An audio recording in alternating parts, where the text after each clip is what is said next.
to order, and I would like to invite Michael Lindsay, our President and CEO, to say the land acknowledgement. Thank you, Chair.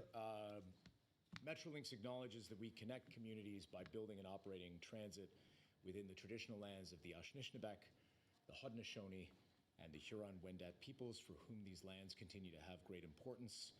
Treaties between First Nations, the Crown, and government cover these lands, and the promises that remain within these treaties are relevant to this day.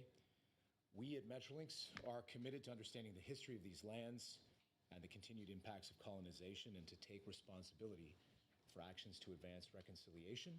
And in that vein, Mr. Chair, I think it's important that these land acknowledgements never be performative. They should always come with specific observation of the status, past, present, or future, of Indigenous people in this country. So I'll simply say that we continue at Metrolinx to embrace 4 higher order objectives in respect of our partnership with and service to Indigenous communities. We want to make sure that our operations connect and well serve as many Indigenous communities as we can. We want to make sure that our capital projects are vehicles that enable meaningful economic participation and reconciliation with Indigenous communities. We want to continue to engage Indigenous leaders and communities as befits their status in our business. And we want to establish a robust employee training and education program about the status of Indigenous peoples in this country. This remains our commitment and a key strategic priority, sir. Thank you, Michael. I'd like to call on Martin Gallagher for our safety moment. Martin?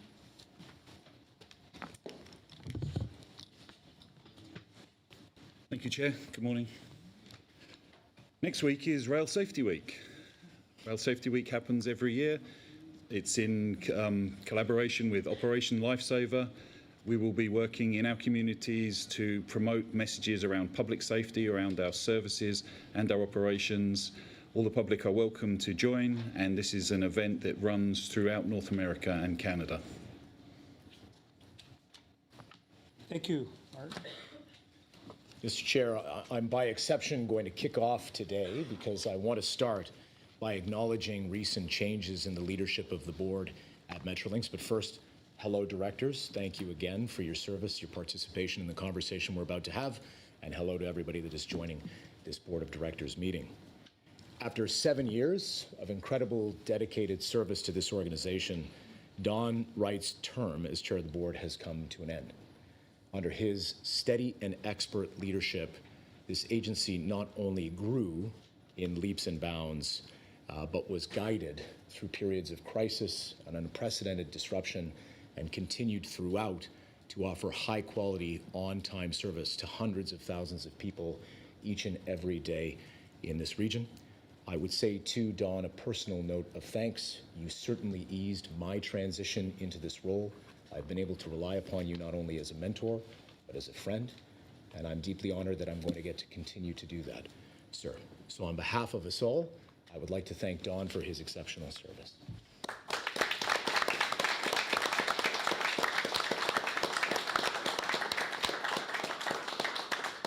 We have taken the step as an agency of beginning the process of renaming one of our locomotives after Don, and I can't think of a more fitting tribute for somebody who literally drove and powered this organization, sir, for as long as you did. Thank you very much.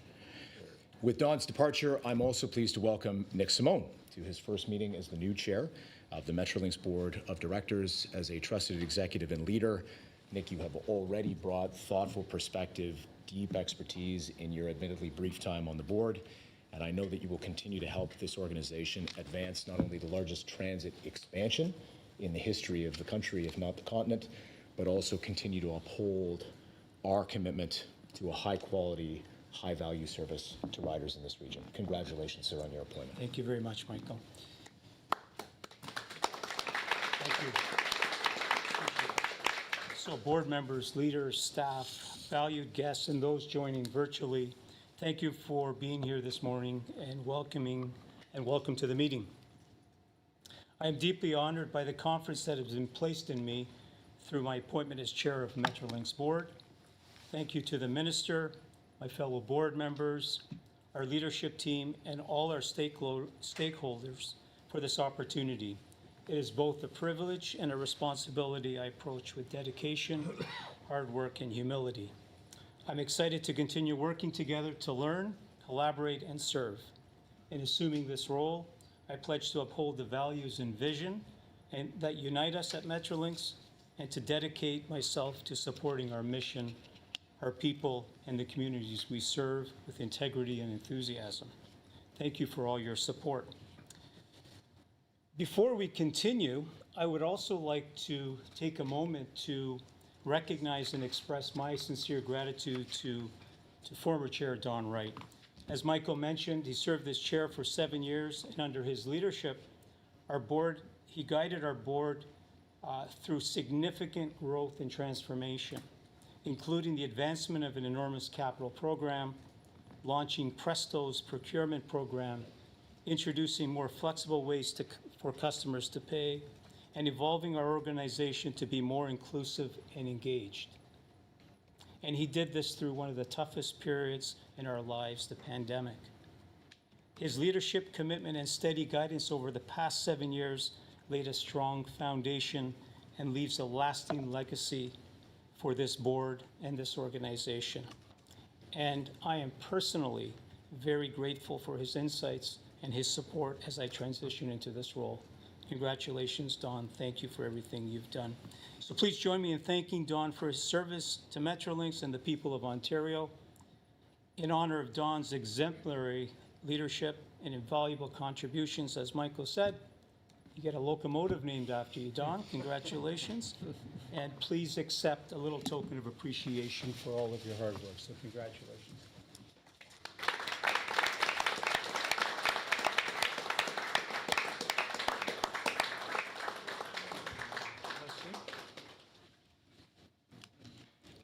Which locomotive? 6, 7, 8. Yeah.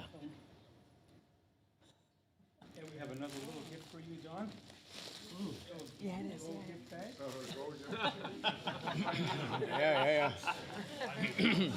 Yeah. 7 years. That's when it vests. As you might expect, I have a few remarks. And I'll keep this short because I wouldn't want Nick in his first meeting to be way off schedule, just a little bit, okay? So today, this moment's filled with mixed emotions for me. After serving 7 years as chair of Metrolinx, it's time for me to step aside and pass the torch to new leadership. And as you've seen, Nick as our new chair and Michael as our not-so-new CEO, I guess. When I first accepted this role, and it's funny, as I say these things, some of these thoughts have sort of been expressed by both Michael and Nick.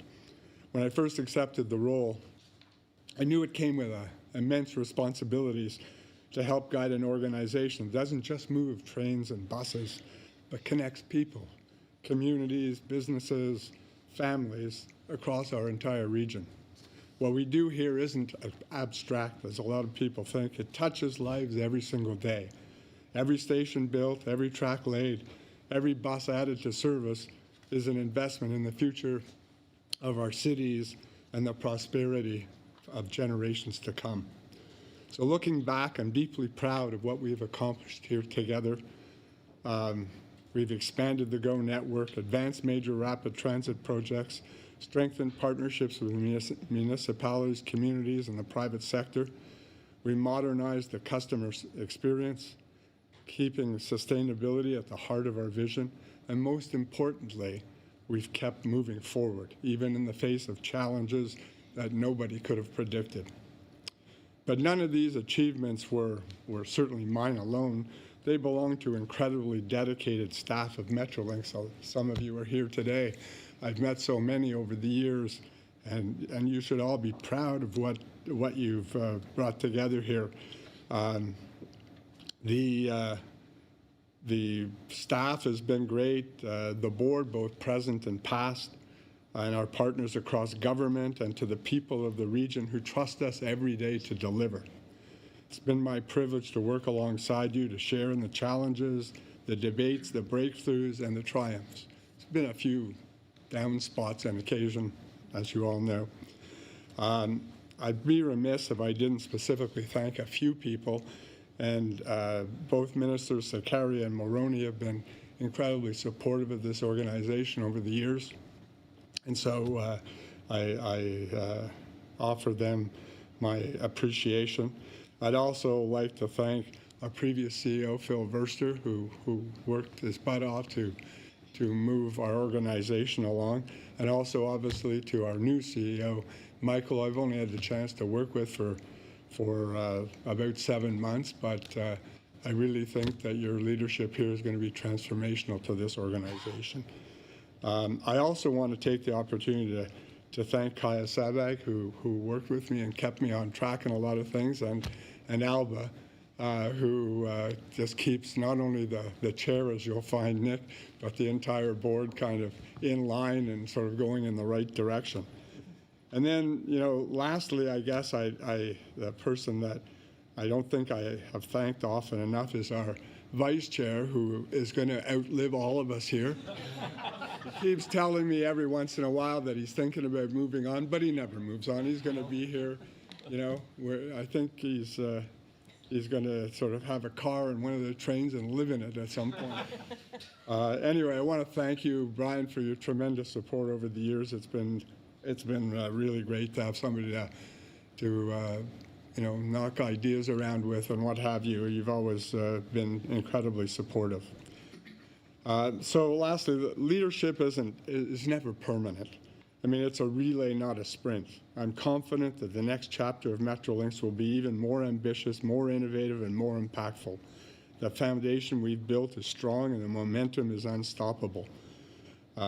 As I step away, I do so with gratitude for the trust placed in me by government, for the friendships I've formed, and for the opportunity to play a small role in shaping the future of this great region. Thank you sincerely for the honor of serving as your chair. Keep pushing forward, keep thinking big, keep believing in transformative transit. The best is yet to come. Thank you.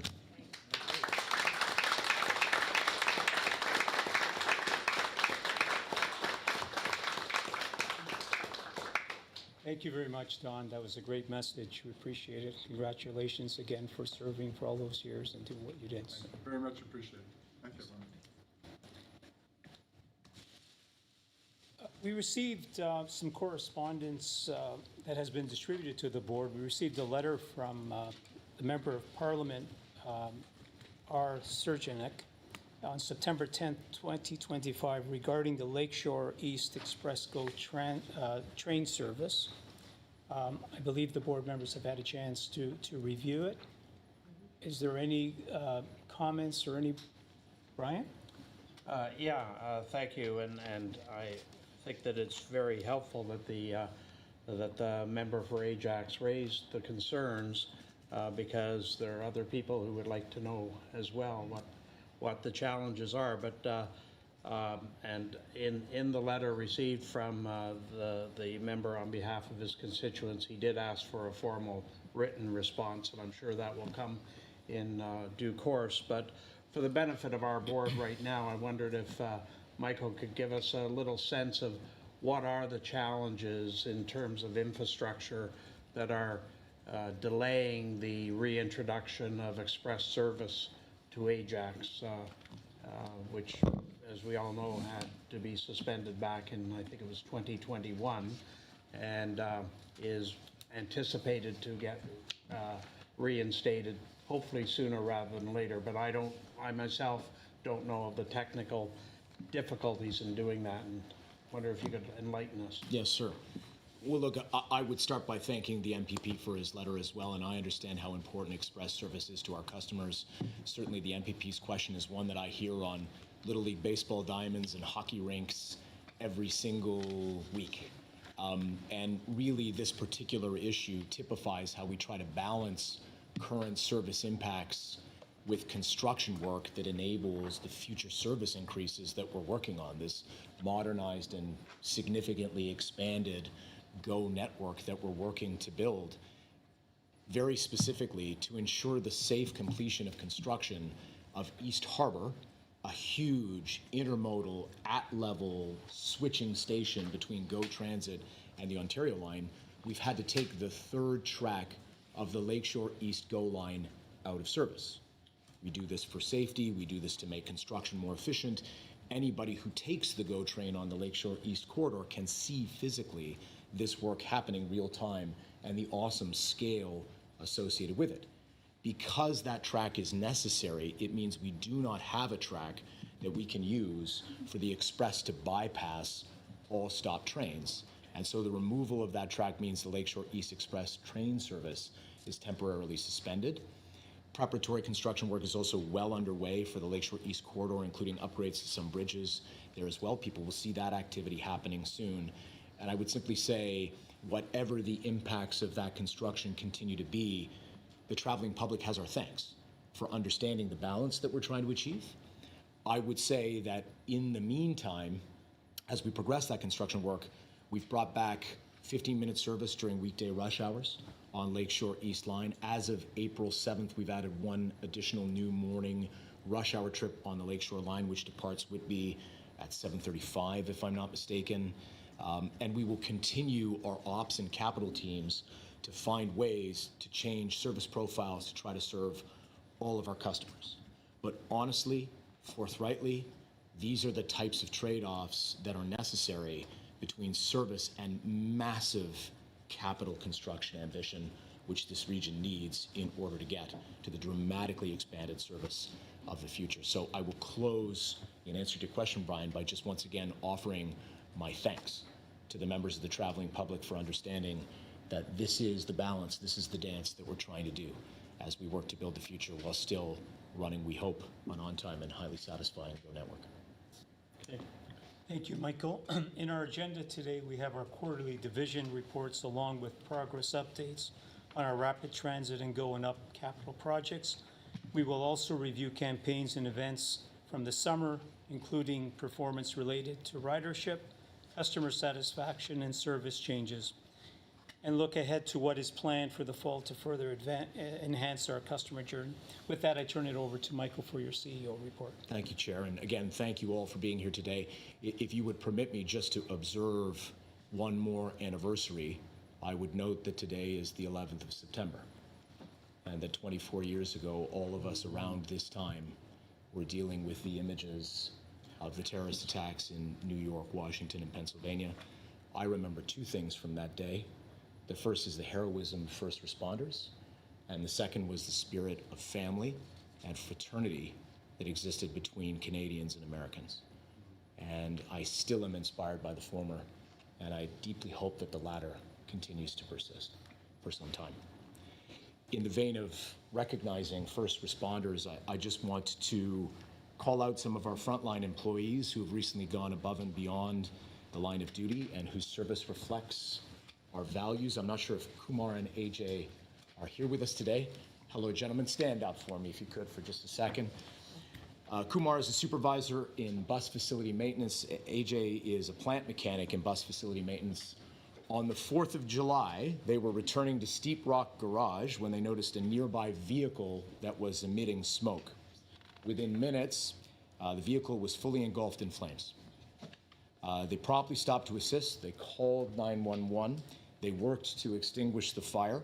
They also remained with the driver, protecting her first and foremost from traffic and heat until first responders arrived. These types of stories typify the experience of what Metrolinx personnel do across the wide breadth of our network in the region each and every day. But gentlemen, your composure, your teamwork in a high-pressure situation, just fundamentally so inspiring. Thank you so much for what it is that you do. We really appreciate you.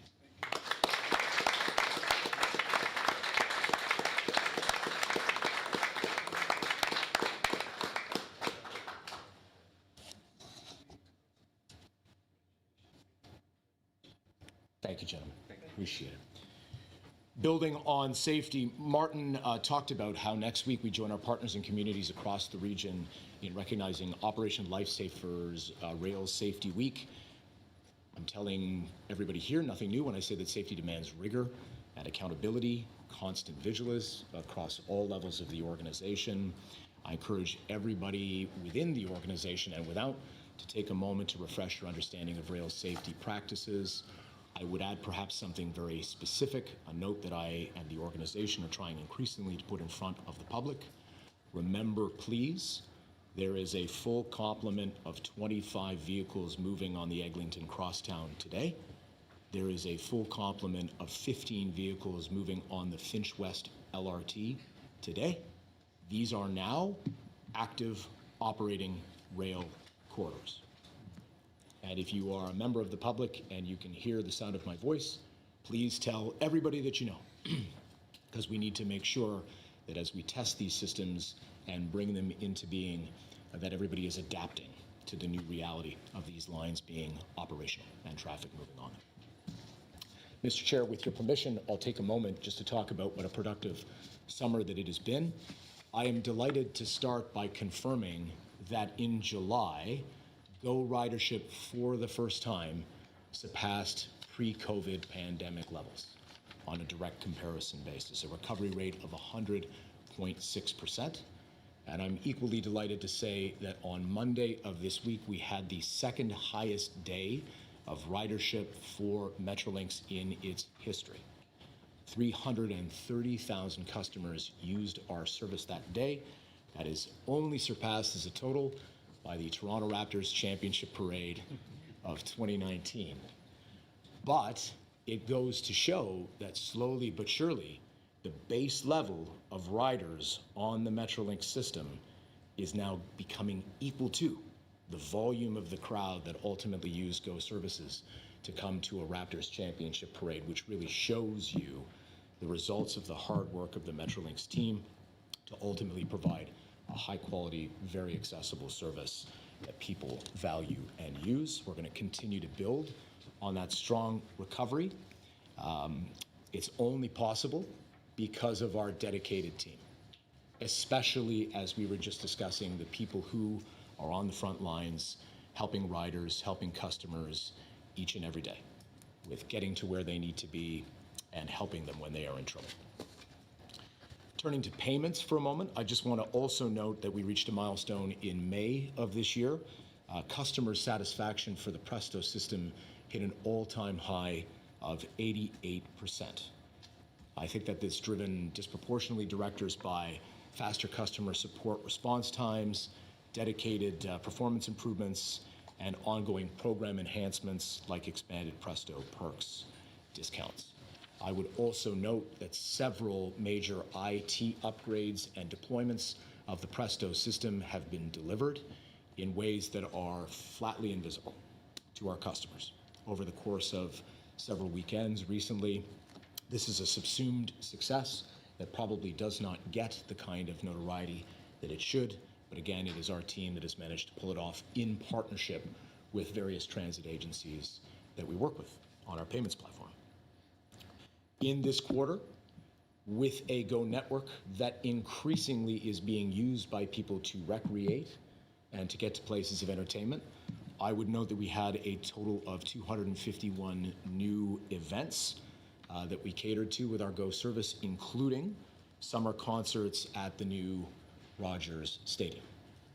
What I would say is whenever we do an event that is new and novel to set expectations on behalf of the public and board, I know that there will always be lessons that we can learn about how to most efficiently deal with crowds of that kind of magnitude of size. But for what it's worth, the dynamic response of the Metrolinx team during that concert series, adding additional southbound Go trains on the Barrie Line to manage surging crowds and ensure safe journeys home from that music venue, I thought represented the best of our operational nimbleness and agility. The frontline staff went above and beyond to execute operational plans in partnership with venue providers and event organizers, and I really do believe that we've learned lots of lessons about how to cater to special and new events like that, which puts us in a good space as we think about the year ahead and events like the FIFA World Cup. Our marketing and operations team supported a busy season of tourism and cultural events alongside this. We connected communities once again to the Canadian National Exhibition. We ran special service from August 15th to September 1st on the Lakeshore West, Lakeshore East, and Stouffville Go lines to help customers get safely to the CNE. Extra service and marketing campaigns actually led to a significant ridership lift on those corridors of 78%, 27%, and 14% respectively during the CNE as compared to an average non-event day, showing you the kind of surge in ridership which we now experience on these networks when events are happening. And for what it's worth, I just believe to the bottom of my feet that that record that we set on Monday was deeply connected to the success of the local baseball team and the postseason push that they're presently engaged in, and I'm deeply hopeful that the new record that we will set happens when a World Series parade. We continue to expand service to meet customer needs. We adjusted bus schedules in June and September for back to school. That saw additional post-secondary Go Bus services and 2 new weekday trips on the Stouffville line. We're going to continue to observe and to react to ridership levels this fall as more employees return to the office. But what I can say, and I give the team credit, is we're already thinking about service increases in the peak AM and peak PM for all lines, additional trips that are going to be added in both October and November, representing a further surge in Go services to help with people who are returning to the office. Turning to the capital program for a moment, sir, on Eglinton Crosstown and Finch West LRT, as you heard me say last Friday out loud, both of these projects are advancing towards revenue service demonstration. It's important, I think, always to point at the milestones that we have already achieved. TTC operator driver training is complete. Occupancy permits are secured. TTC personnel show up at each one of these stations every day to log in and put the stations through their paces. Operational control has now been passed to Hillcrest, the TTC facility at Hillcrest, for both of these systems. That happened on Finch this past weekend. Together, these projects are going to deliver 35 new kilometers of rapid transit and essential connections to the regional transit network. The trend line on both of these projects continues to mature day over day, week over week. You heard me talk moments ago about the complement of vehicles that are moving out there, and we are excited about taking the next step on both of these projects imminently in respect of beginning revenue service demonstration and then thinking about the ramp up of passenger service. I will add the caveat that I always do on these 2 projects for directors, which is, of course, we need to be assured that the system is reliable and the system is safe before we initiate the ramp up of passenger service. That is an enduring and continuing commitment. Turning to Go expansion, I'm delighted to say that the new Confederation Go station is nearly complete and remains on track to open imminently, with 2 CN mainline tracks now shifted to enable future service to that station along the Lakeshore West line to Niagara. Another development that will bring the Go network to the doorstep of many people that we think are going to use it and become riders, and we're excited about it. We've also reached substantial completion on a major portion of the Lakeshore East corridor expansion, the works that are between Pape and Kennedy. That segment is now ready for future 4th track construction. So Brian, link this back, sir, to the answer that I gave you earlier about the number of tracks and their deployment. You can see that even as we have to take tracks out of commission to enable construction work, we're doing the preparatory work to add tracks in the future to ultimately expand and meet our service level commitments. Crews are mobilizing right now to support the construction of the Davenport Greenway, an important and final element of the Davenport Diamond Grade separation project. At the East Harbor Transit Hub, station foundation works are proceeding. Reinforced concrete caissons, piles, retaining walls are going up. Pier works for the Broadview Avenue Bridge have now begun. Core bridge works are going to start later this year, Mr. Chair. That interchange station, which I've talked about already in my presentation, East Harbor, is going to connect Lakeshore East, Stouffville, and the Ontario Line subway. When you think about the relief that the Ontario Line provides to riders of the TTC network, it really is about modal switching at East Harbor. That is the big, big gain that happens because it allows people who are coming in from the east of the city to access the subway network without a direct trip to Union Station. That is a game-changer project, and I can think of none anywhere in the world right now that are probably going to be more consequential to the way people move through a major metropolitan center. For the Ontario line, we have named our tunnel boring machines. They are Libby and Corky. They're going to dig 6 kilometers of tunnels underneath the downtown core. They arrived at port here on the 9th of June. They are being prepared to start tunneling, and there are many, many numerous contracts that have now been finalized and let out, including the Eglinton West Crosstown Extension, the Ogg North Advanced Tunnel. I'm proud to say that every element of this government's ambitious subways program is now under contract and under construction. In all 4 directions of the Cardinal Compass, any way you turn, Metrolinx and the Government of Ontario are building a subway in that direction, in this region. So it's obvious, I hope, sir, that I'm excited about our momentum. I'm looking forward to further progress over the next quarter. I'm definitely confident in the ability of the team at Metrolinx to deliver. Thank you for giving me the opportunity for a quick CEO report. Thank you for your excellent report, Michael. Appreciate that. We're going to turn our attention to rapid transit capital projects progress, and I'm going to call up Andrew Hope.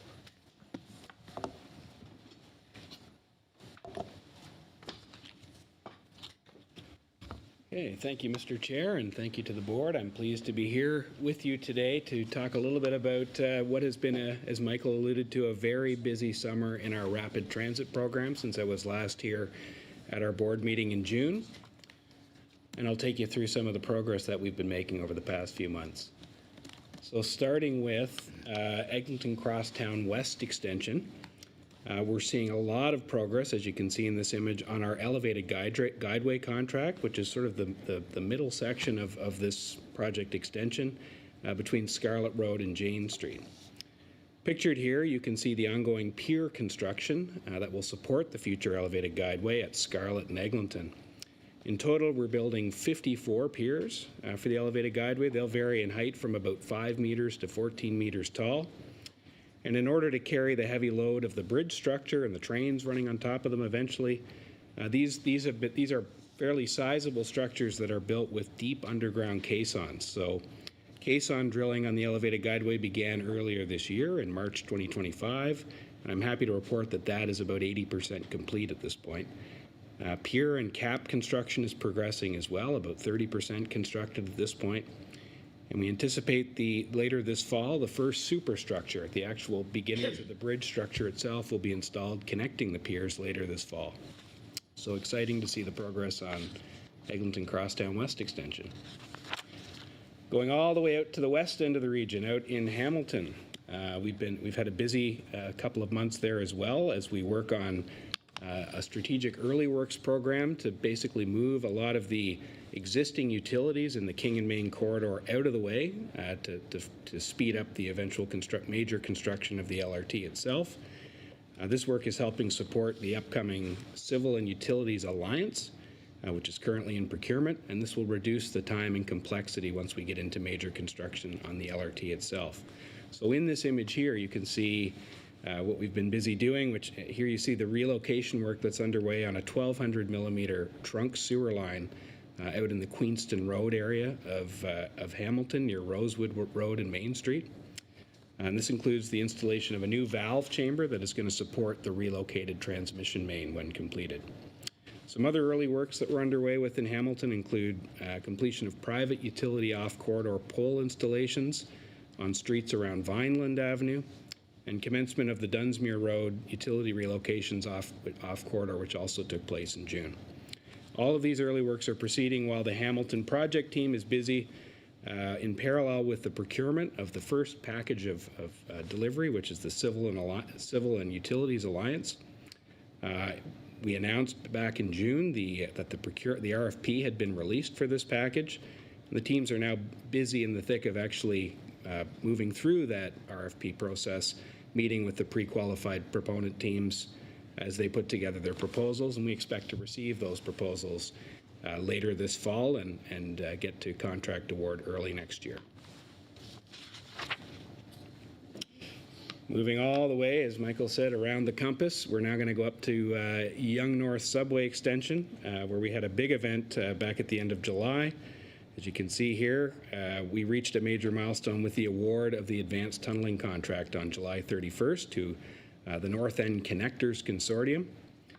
And this scope of contract includes the design and construction of approximately 6.3 kilometers of twin bored tunnels from the existing end of Line 1, just north of Finch Station, all the way up to High Tech Station north of Highway 7 and Richmond Hill. These tunnels will run between the launch shaft, which is located in the Langstaff Gateway area of Markham, which is immediately just south of Highway 407, next to the CN rail line, and then an extraction shaft that will be built, as I mentioned, down by Finch West Station. Very pleased about how fast the team has moved here, from contract award to boots on the ground. Already, if you go by this area, you'll see that North End Connectors has broken ground on the launch shaft. There's all kinds of piling equipment in place, and piling of the actual launch shaft itself is now underway. And we'll share some progress on that in future meetings. Going out to the east end, out in Scarborough. It's been a very busy couple of months on Scarborough on a couple of fronts. Lots of similarities here with the Yonge project in that we also have an advanced tunnel project as well as a station rail and systems contract that follows on, Scarborough being a little bit more advanced in the delivery. Our tunnel boring machine, which is we lovingly call Diggy Scardust, has passed through the area in this photo. This is around Scarborough Town Centre a few months ago on its journey southwards from Shepherd down to the extraction shaft, which is down at Midland and Eglinton.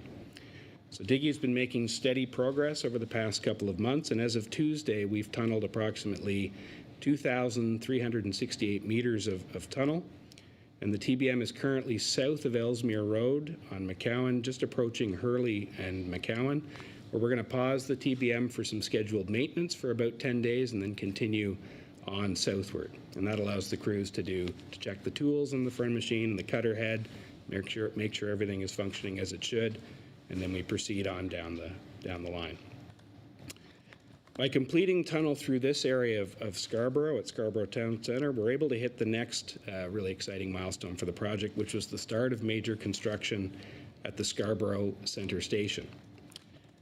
This is the first major piece of work that's been done in the implementation phase of the station rail and systems contract, which is really, really exciting to see. And so now on site, you'll see 3 drill rigs, 2 support cranes, which are on site. We've started installation of shoring piles for both the main entrance and the underground station box. And in all, we'll be installing about 700 piles in this location over the next 18 months. Supporting the eventual excavation of the station box itself. And then turning to Ontario Line, I've got, just to wrap up today, we've got significant progress happening all up and down the corridor on Ontario Line, and I'll focus on 2 areas in particular in my update today. What you see in the image here is an illustration. It shows the Gerrard Portal and the future Gerrard Station site, which is currently under construction. It gives you a sense of the preparatory work that's underway to enable the start of piling for the tunnel launch shaft in this location. So this work began on July 4th, and this is really the start of major construction on the tunnels in the northern section of the Ontario Line, which will travel under Pape Avenue for about 3 kilometers up to Minton Place, where it will then transition onto a bridge to cross the Don Valley. This site that you're seeing here is the location that the 2 TBMs will launch from to make that journey under Pape Avenue. And it's a critical part in the alignment where we depart from running on the surface section along the Lakeshore East corridor, and the trains then make that transition underground. To get to this point, there has been a huge amount of preparatory work underway, including significant engagement with the surrounding community, property acquisition work, business relocation, demolition at this site to prepare it for construction, and other site preparation activities. The piling and excavation works are going to continue over the next year in advance of the TBMs being delivered and assembled. And to date, we've installed about, just to give you a sense of the progress since we started this actual piling work, we've got about 138 of 836 ground improvement piles that have already been installed at this site over the past couple of months. And finally, this one is a video. You'll have to wait for it here, but it's worth the wait, I promise you. This video is being filmed at the King and Bathurst station downtown, about 35 meters under the infrastructure. And this is taken by someone who's standing in a place that until a few months ago had been a solid mass of Georgian Bay shale for about the last 400 million years. And in the time period between January and now, we've excavated an area under that intersection that's about the size of 2 hockey rinks end to end, which will be the future site of the King Bathurst station. So you can see here in this video what we call the business end of a machine called a road header, which is the first time we've used road headers in our program, but it's a machine that actually breaks up rock so it can be excavated and taken out of the tunnel to create that cavern I just described previously. And this breakthrough that occurred here creates a direct connection from the south entrance to the future subway platform. It means that King Bathurst is the first of our 4 mine stations in Ontario Line to have both entrances connected to one another via the station cavern. To make this happen, as I mentioned, the team used a specially designed concrete structure called a pentabeam, and that safely supports the surrounding ground. Remember, King Bathurst, we've got TTC streetcar lines operating above us and all kinds of traffic, condos. It's a difficult place to be working, but a lot of precaution has gone into the design and the way that we're carrying out the work to make sure that all of that is protected above us. Prior to reaching this milestone, significant work took place in advance, and that included coordinated phases of excavation, followed by structural support reinforcements to just protect all of that infrastructure above us. The work under the Ontario South Civil's contract and the future station will create valuable connections between Ontario Line, the 504 King streetcar, and the 511 Bathurst streetcar route. So this is going to be a really important part of the network in the future once the station is open and complete.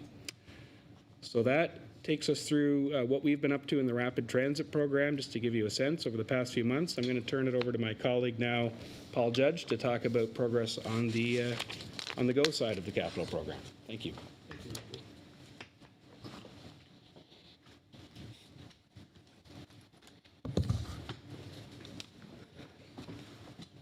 Thank you and good morning. Yes, so we'll start with some updates on some of the new stations that we're constructing here on the GO network in Toronto. So beginning in northwest Toronto, where early works are now underway on the new Woodbine Go and Up station. So this is going to be a major new station on the Kitchener corridor. It's located between the existing Etobicoke North and Moulton stations. So we're now underway, as you can see, with early works, including grading and excavation. You can see the roller there that's now compacting what will be the location of the new parking lot. Forthcoming early works include works on sewers, utilities, and we'll also be realigning the entrance road, which is just to the other side of the GO train you can see there. And that will allow us to make some space and prepare for a future track diversion to accommodate island platforms. The broader project scope includes a new station building, island platforms, and those platforms are going to serve both GO and Up trains, and pedestrian bridges, dedicated GO parking, a bus loop, passenger waiting areas, and much more. So Woodbine GO station is going to be a key interchange station on the Kitchener line, serving GO and Up Express, and it'll ultimately replace the Etobicoke North station, which we will be decommissioning once we've completed this station, and that in itself is going to make more space so we can put in new track and new signalling to support future enhancements on that corridor. So, moving on. So at Bloor Lansdowne station, construction teams have now mobilised what will be at the future site of the new GO station. So you can see works are now underway. In this photo, the team are in the process of installing a caisson. This is an underground concrete pile, and I'm pleased to say that the caissons that are going to be supporting the deepest part of the future construction station building have now been completed. So preparatory works are now underway to set up what we call a continuous work zone, and this allows us to separate crews from operating traffic in the corridor, enable works to continue to happen while trains pass. This is going to increase both productivity and safety. And it's probably worth just mentioning here, we've been talking about Rail Safety Week, and I think this is just a really good example of where safe business is good business and safe projects are successful projects. And this is really kind of embracing our vision and ongoing support to prohibition of open line working, where we're looking to, as far as possible, keep our industry colleagues and friends separated from running trains as they're safely going about the construction of our new infrastructure. The full station scope here is going to include a new second track. This time there's going to be 2 side platforms with platform edge tiles, digital screens. There's going to be parking for bicycles, as well as accessible pick-up and drop-up areas. There's going to be a pedestrian tunnel that will allow customers to access from the station from Bloor Street to north. The new station is going to strengthen GO Rail operations right here in the City of Toronto for customers both heading to Union and, of course, north on the Barrie line. The station is also just a short walk away from the TTC Line 2 subway at Lansdowne Station. And there's more. So here, further north on the Barrie line, we are constructing a new station at Caledonia. So this is going to really augment and enhance the existing LRT station, and it's going to provide a interchange into that rapid transit station, which Andrew was talking about earlier on. Preparatory construction works are progressing, including abatement activities, demolition, clearing and grubbing, all along that bit of the corridor. And actually, really pleased to say, last weekend during a major track closure, this was coordinated with actually 4 other projects on the Barrie line, so we really maximised that time that we had the corridor closed to do these works. We were able to complete the planned relocation and commissioning of our signalling bungalow, which has allowed us to clear more space so we can actually make room for the future station. Major construction at the station will begin this fall, and we'll be back to talk about that success when that happens. So Caledonia is going to offer GO Barrie line customers direct connection to the Eglinton Crosstown, as I just said, as well as TTC buses. GO portion of the station will deliver a shorter, safer access route to the station for both neighbourhood residents northwest of the station. Okay. Even further along the Barrie line up north, I'm pleased to share the major upgrades of Bradford GO have now been completed. The completed upgrades include a new bus loop, which you can see here, 3 new bus bays and a heated shelter, new lighting, digital signage, a renovated parking lot with new pedestrian crossings. These upgrades also significantly improve station access with 2 new pedestrian routes from Dissett Street and Bridge Street, new vehicle access and a traffic signal at Dissett Street, and a relocated passenger pick-up and drop-off area that is much closer to the bus and rail platforms, making that interchange much smoother and much safer. The assets were built and commissioned in stages which allowed for construction to progress at the station while service continued for customers, and we'd like to thank customers who put up with the construction as it was going on. Thank you. Bradford GO Station is a key transit node for Southern Simcoe County as it connects GO customers to Barrie, York Region and Toronto along this corridor, and these upgrades have helped meet the overall GO expansion objectives to provide more Barrie line service. Okay, we'll switch to the Kitchener line here, and we're adding a 4th track here to a section of the Kitchener corridor in here in downtown Toronto to enable more frequent service. So as you can see in the photo to the left, the corridor has been widened. This is just north of Bloor GO Station, and there's now space there for us to be able to go in and construct the 4th track, which is due to commence later in this year. As part of this project, we're also relocating and restoring the West Toronto Rail Path, which is a multi-use trail that runs along the east side of the corridor. And again, we'd like to thank residents and neighbours for allowing us to consider and continue with this construction and to put up with the disruption that happened alongside that station. The realignment, though, of this rail path is crucial to enable the addition of this 4th track. As you can see, it really is in a dense urban environment there. The first phase of the restored path was recently accepted by the City of Toronto, and the remaining 4 phases are being prepared for their acceptance. And in July, really pleased to say that we opened the 740 square metre Ernest Avenue Park that you can see here. So you can see a portion of the park including new benches, landscaping and lighting. And again, I think this is a really good example of where we see our GO stations as a safely separated but a truly integrated part of our communities. And you know, if you do get the opportunity to pass through Bloor Station in the mornings, and I know many people do, it's really a beautiful sight where you see the sun that comes shining through those translucent translucent noise walls you can see there, I think literally shines a work on that vision and the great work that we're doing there. Okay, coming more central now. So this is our Union Station Enhancement Project, which we've talked to you about many times now. Here at Union, we continue to make progress, including the future South Concourse that will connect the existing Bay and York concourses.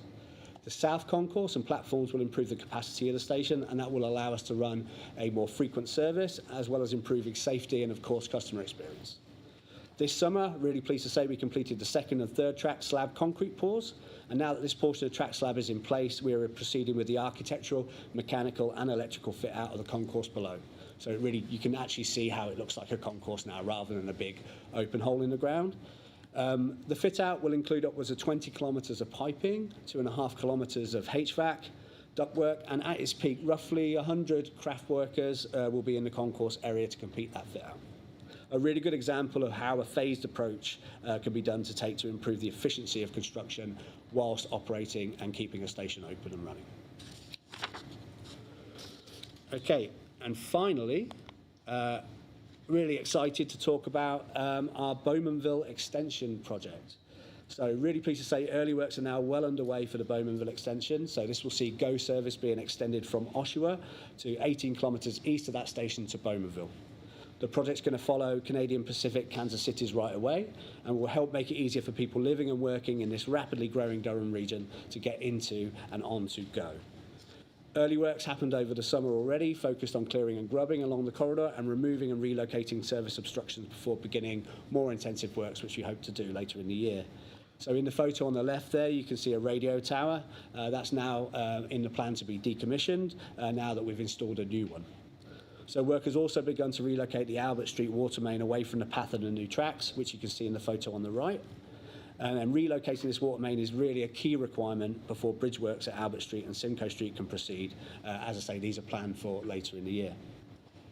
And that concludes our updates for GO. Pause there for any questions. Thank you, Paul. Thank you. Enjoy the ride, Mark Stiles.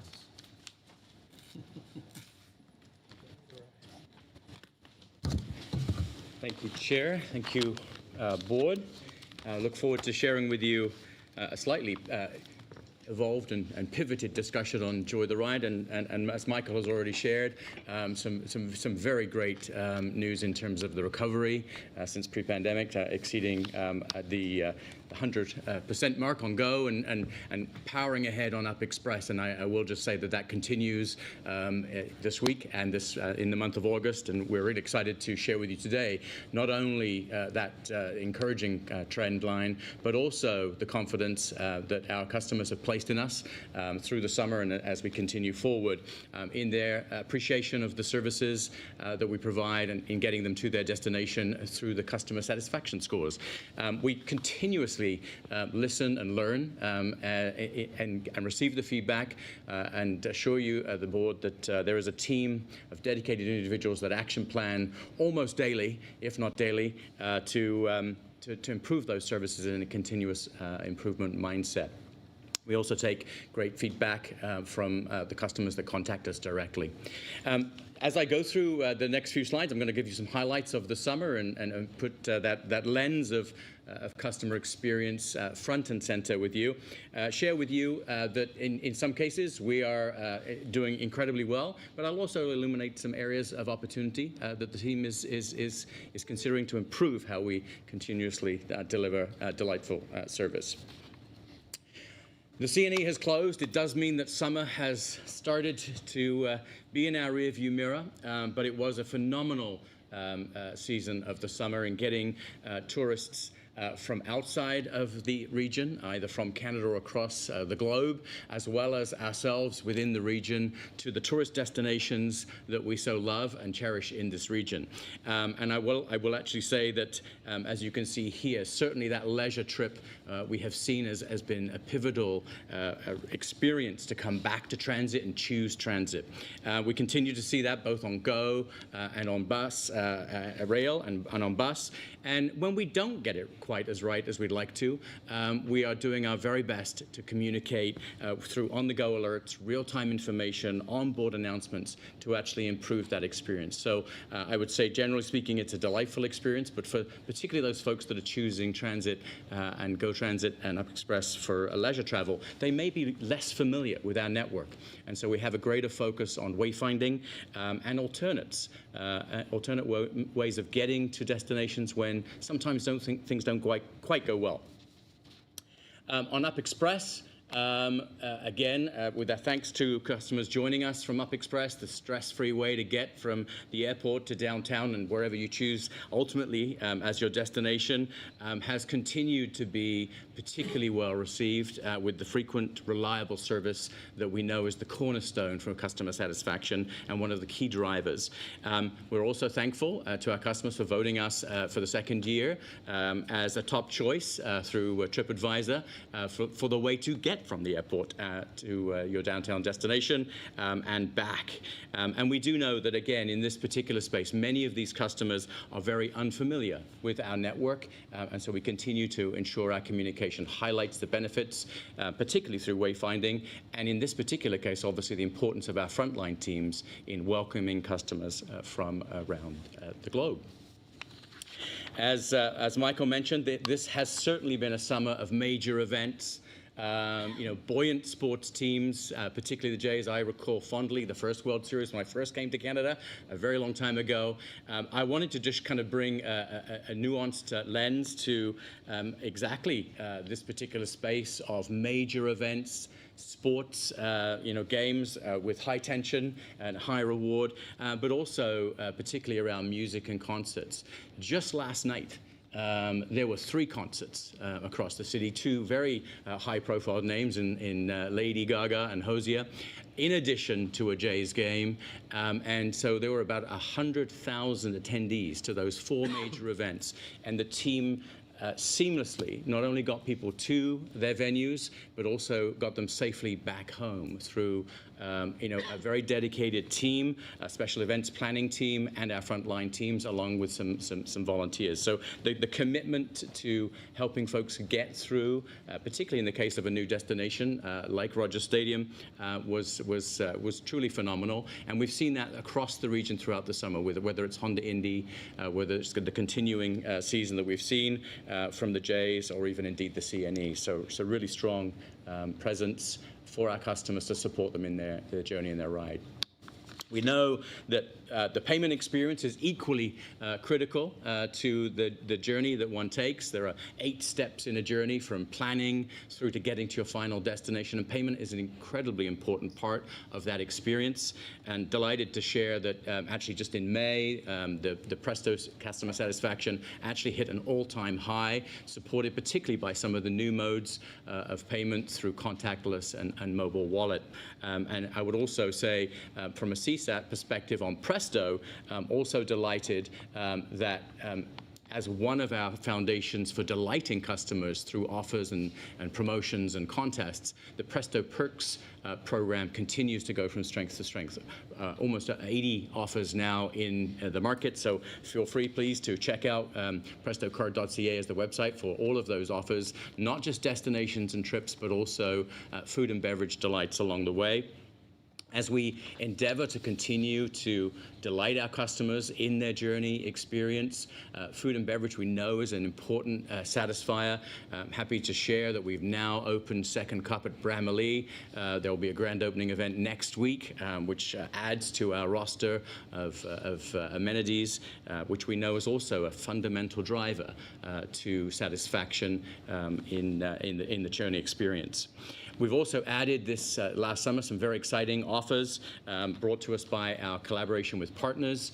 The one you see here, of course, is with Starbucks, encouraging folks to take more frequent travel for free Star Awards and ultimately coffee. But also been very happy to have been able to support the Monday trips with OLG with a great offer as we've come through the summer. And those offers are continuing as we move into the fall. And we just encourage you to please to stay connected to gotransit.com to hear the latest and sign up for our distribution list.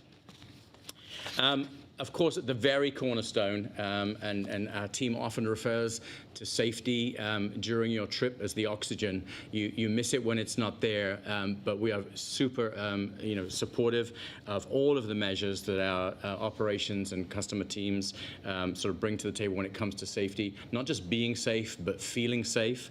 And as we look forward to the fall and a return to routine, we would obviously, as we enter into Rail Safety Week, respectfully ask our customers to remember, please, the importance of the yellow strip, rail crossing safety, and of course onboard safety, and a reminder that should you need assistance, the 5-7s is the best way to connect with us if you need that sort of discreet contact. But again, I would say as we move forward, we know that a reliable service is critical. We know that comfort and amenities is critical. And we do know that our frontline teams who deliver service each and every day will continue to provide that foundational rock of customer satisfaction. So as we look forward to the fall, routines and the colors of across the region, again, we just would ask you to consider transit and enjoy the ride. Thank you, Mark. And thank you, Paul and Andrew, for your great presentations. We appreciate that. We have some quarterly reports that are in your package for the board members. We're going to take these as read, but there are a number of reports related to Presto, payments of Presto, operations going up, operations rapid transit, asset management and maintenance, capital projects, rapid transit, capital projects going up, marketing and communications. So if you have any questions, board members, we can address those a little later. So I just want to thank Michael for his presentation. I want to thank Don, our past chair, once again for the great 7 years of leadership. And that concludes our portion of today's session. So thank you for all of those that have participated and have viewed this on screen. So thank you very much.